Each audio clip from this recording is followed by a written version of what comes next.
that even mean? Okay? So in short,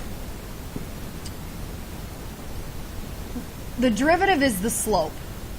Okay? So for derivative, if I had a one-word synonym, it would be slope.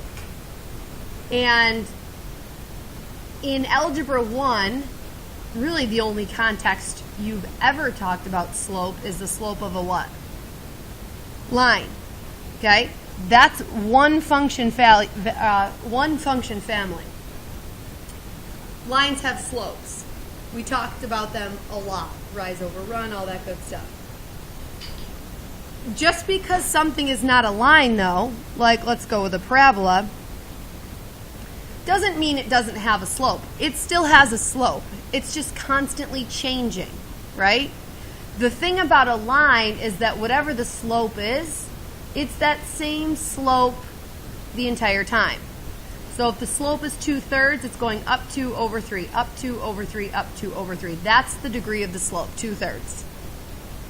On the other hand, if you have a parabola, your slope here is negative on the left side, and it's a pretty steep negative, so maybe it's like a -5 slope. But then immediately after, it's a -4 slope. And then it starts to even out. It's a -3 slope, and a -2 slope, and a -1 slope. And then what's the slope right here?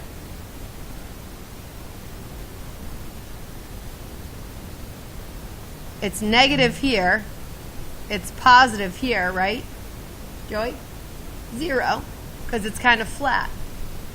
So the slope on a curve is never the same in two different spots, even if they're right next to each other. The slope here is slightly steeper in the negative direction than the slope here, and so on and so forth.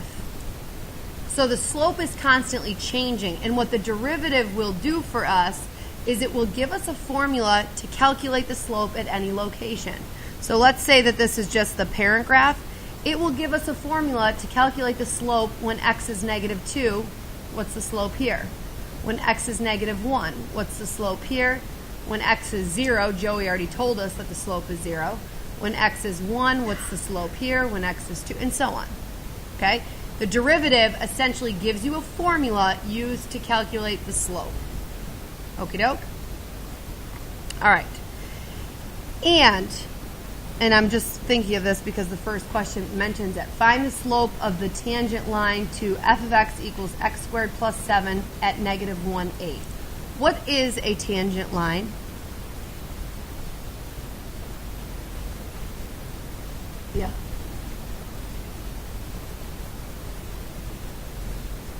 Say it again. Right. It touches just one point. Like you probably first heard the word tangent in SOHCAHTOA in right triangles, which is, it is wrapped up in the same, there's, you know, they are the same tangent, but the second spot you saw tangent lines was probably with circles, right? Circles have a tangent line when it hits it in one and only one spot. But circles aren't the only curvature that has a tangent line. Like this parabola has a tangent line right there because that line hits it once. Okay? And whatever the slope of that tangent line is, that's also the slope of the curve at that point. See, if we got down to this point that Joey was talking about, the tangent line to the curve right there is really just the x-axis. Oh boy, got one of these pencils again. That x-axis right there is the tangent to the curve at that point. Whatever the slope of that tangent line, 0, that's the slope of the curve at that point, 0.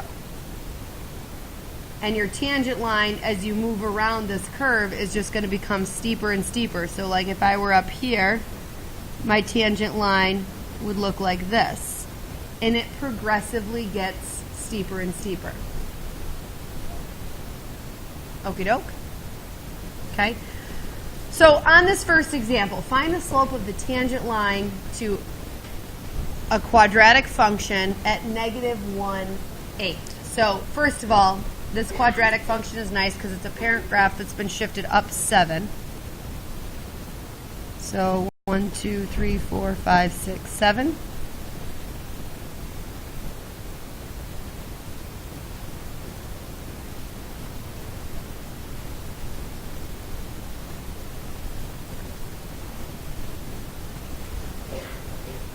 And then they want it specifically at -1/8, which is right here. They want to know what is the slope of the curve at that point. Essentially, they're asking for the slope of the tangent line, but as I explained up here, whatever the slope of this tangent line is, that's what the slope of the curve is going to be at that point as well. So typically, how do you find the slope of a line? Joey? Rise over run, but you need what in order to do it?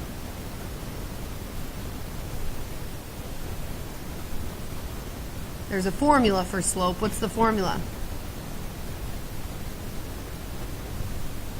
Go ahead, Joey. You run the show.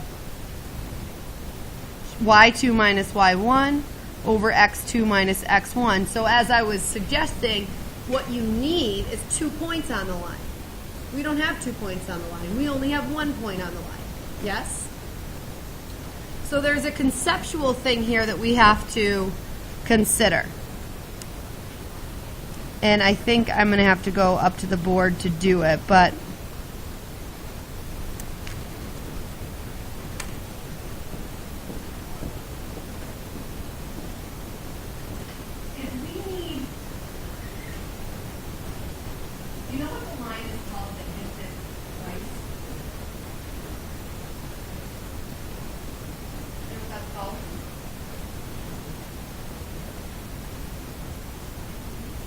so that's a secant line. And a secant line we could find the slope of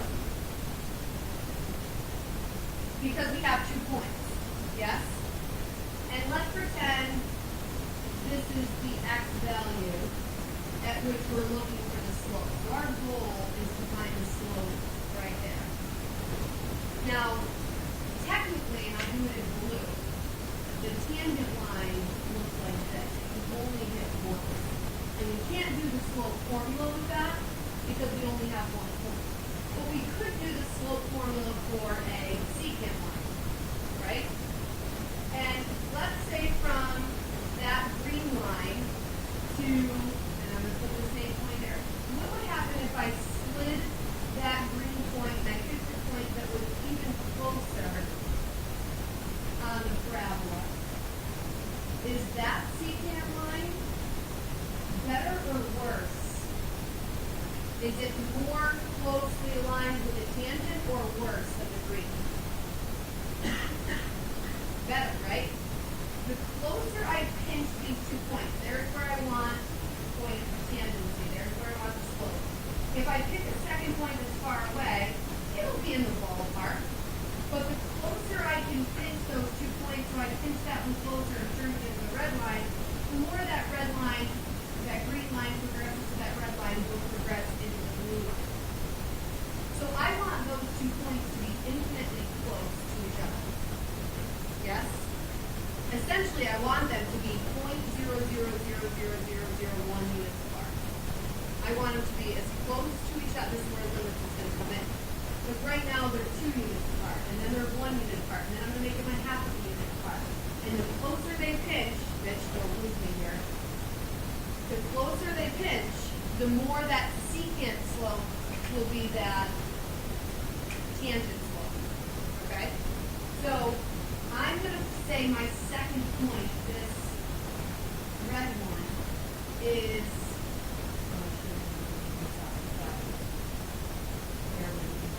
a distance of h units apart. Okay? So the point at which I want to find the slope is x, comma, f of x. That's the point at which I want to know the slope. That would be the point of tangency. The second point that I'm is going to be x plus h, moving my x coordinate, which h is away in this case, because h is to the left, h is going to be a negative number.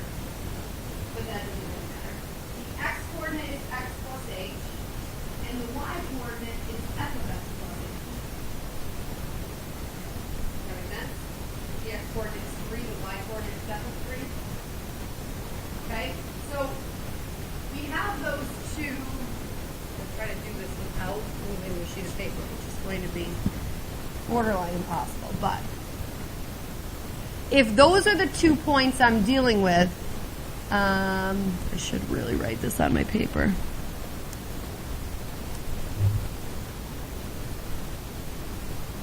So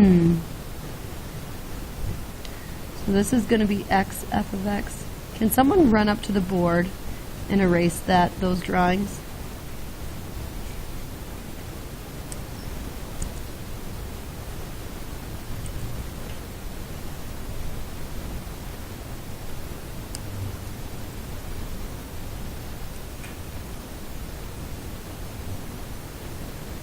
Okay, so here's my newly drawn image. There's the point at which I'm looking for the slope, and here's a secondary point. And when I do the slope between these, y2 minus y1 gives me f of x plus h minus f of x over x2, which is x plus h, minus x1, which is just x. This is the slope of the secant.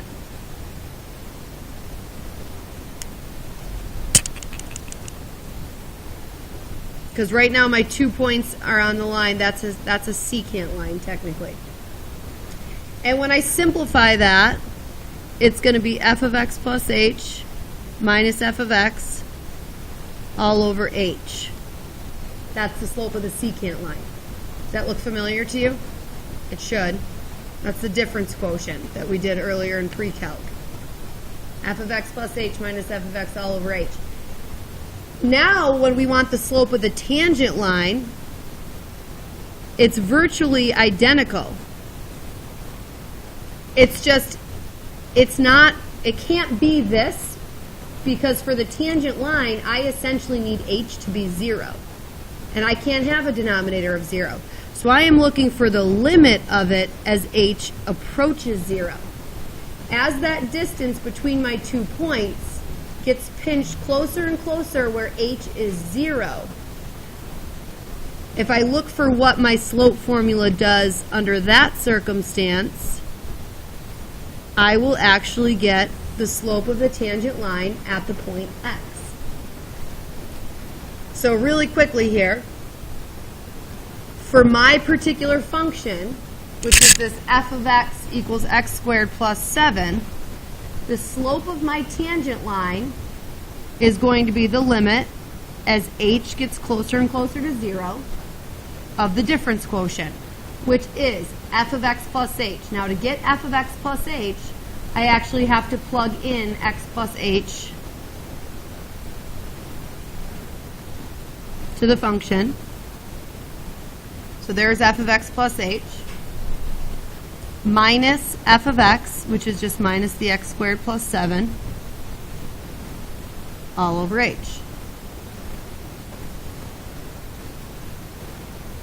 And what would happen here if I just plugged in 0 and did direct evaluation is I would get 0 over 0. So what I have to do is simplify and hope that this h on the bottom, which is causing an over 0 situation, cancels. So when I square the x plus h, I get that, plus the 7. And when I distribute my negative, I get minus x squared minus 7. And all the while I'm still looking for the limit on this as h approaches 0. So my numerator has a plus 7 and a minus 7. It has a positive x squared and a negative x squared. And so I'm just left with 2xh plus h squared up top. both of which can actually be divided by h. So this thing does simplify. 2xh divided by h is just going to leave me with 2x. H squared divided by h is going to leave me with plus h. And now I can redirectly evaluate. What happens when I plug in 0? What do I get? 2x. That's the derivative. Derivative of the function. So now on that function, at whatever x value they're asking for, I can find the slope at that x value. This particular question was looking for this slope at -1. So if I plug in -1, what's my slope? What's 2 times -1? So my slope is -2 right here, or right here. How about at 0? If I plug in 0 as my x-coordinate, what's my slope at 0? 0, as Joey said it would be. Okay? Let's hold off and have a lovely night of no homework. Oh wait, I have a better idea. You do have homework. The review packet evens. If you already did it, you did it and you're good. Oh, do you want to print? Well, do you want your packet back? If you actually turn it in the packet, come get it and I'll give it back. As opposed to a lot of you did on this other paper. John, there. But keep your mind fresh.